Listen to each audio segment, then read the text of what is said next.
اوضاعی بود واقعا خیلی عجیب. بله عرض میکردم خدمتتون، همه میخوان از ایران برن. با هر کی صحبت میکنی آره آقا باید رفت از اینجا دیگه جای موندن نیست. کجا بری؟ هر جا آقا، هر جا به غیر از اینجا.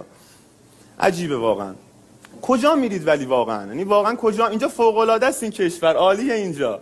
من همیشه میگم ایران بهشت واقعا برای اعتیاد. یعنی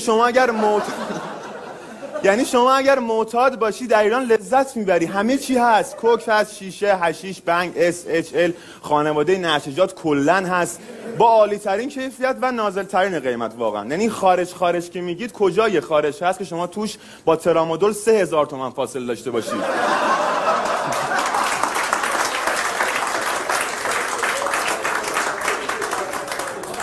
همین الان برو عطاری یه دونه بگیر با شیره نابی 10,000 تومان، با حشیش اعلا 15,000 تومان، با هروئین بنداز 20,000 تومان. واقعا عجیبه. و سرعت بالا واقعا. شما یعنی الان زنگ بزن اسنپ فود پیتزا بیارن، من زنگ میزنم کاسب جنس بیاره، ببینیم کدوم زودتر میرسه.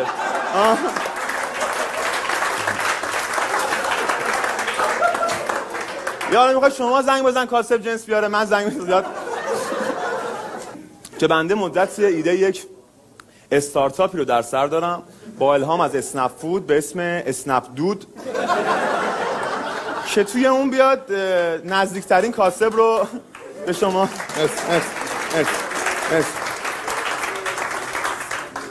که نزدیکترین کاسب رو به شما وصل بکنه در کاتگوری های مختلف. کاتگوری نعشجات، سبزیجات، کاتگوری تزریق هروئینی های عزیز، کاتگوری اسنیف برای اقشار مرفه جامعه، کاتگوری سایکودلیک برای اقشار گندگوز کشور و به همین ترتیب.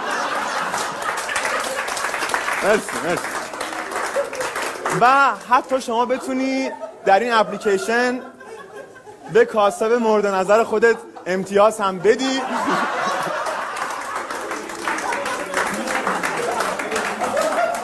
بر اساس المان‌هایی چون کیفیت بار، وقت شناسی، پشتیبانی و همچنین نحوه برخورد.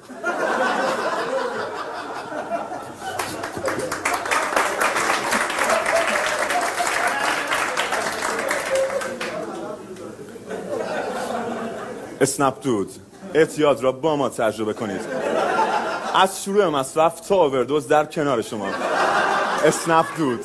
اینقدر تو ایران معتاد زیاده که من احساس میکنم بعضی وقتا اعتیاد قانونیه تو ایران. یعنی من یه بار توی ماشین بودم، بعد ایست بازرسی بود، گفت بزن بغل، زدم بغل، گفتش که مدارک رو تقدیم کردم، گفتش که طوری هستا مشروب خوردی؟ گفتم نه جناب سروان، به خدا من اصلا شیشه میزنم.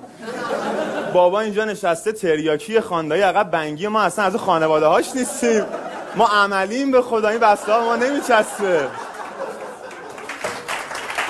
بعد در ایران شما از نوجوانی مانوسی با دود. یعنی ببین ما نوجوان که بودیم اصلا خب جایی نبود که بریم، برای همین همه میرفتیم قهوه خونه و قلیون میکشیدیم. یعنی ما بعد از مدرسه قلیون میکشیدیم، بعد از امتحان قلیون میکشیدیم، بعد از باشگاه قلیون میکشیدیم، محرما بعد هیئت قلیون میکشیدیم و کلا ما فقط در دوران نوجوانی قلیون میکشیدیم و چیز دیگه ای نبود، اصلا کار دیگه ای نمیتونستیم بکنیم. تا اینکه من موقع سیگار نمیکشیدم. یه تبلیغ توی تلویزیون دیدم میگفتش که آیا میدانستید هر سری قلیون، سری نمیگفت، نه چیز دیگه میگفت، حالا واحد قلیون نمیدونم چیه، هر سری قلیون زهرش معادل 40 نخ سیگاره. چی میگن؟ اوکی خب چرا گفتی پس؟ گفت آیا میدانستید که هر سری قلیون معادل 40 نخ سیگاره؟ گفتم چه جالب، من واقعا نمیدونستم. بعد از اون موقع رفتم سیگار کشیدم و خوشحال بودم. یعنی یه 20 نخ سیگار، یه پاکت این سگ میکشیدم و خوشحال بودم که دارم 20 نخ زندگی جلو عملا. یعنی مثلا یه کار مثبتی کردم. بعد واقعا سن اعتیادم خیلی اومده پایین.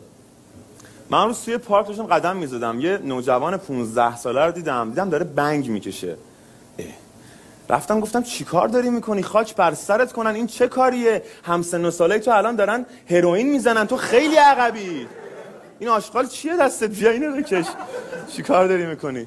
بله دوستان، خلاصه که امیدوارم که دفعه بعدی که اومدم اینجا همتون از ایران نرفته باشید. اصلا امیدوارم نتونید برید، یعنی کاراتون نشه، اصلا نتونید برید که بیاید و اجرای منو ببینید. دمتون گرم، شبتون بخیر.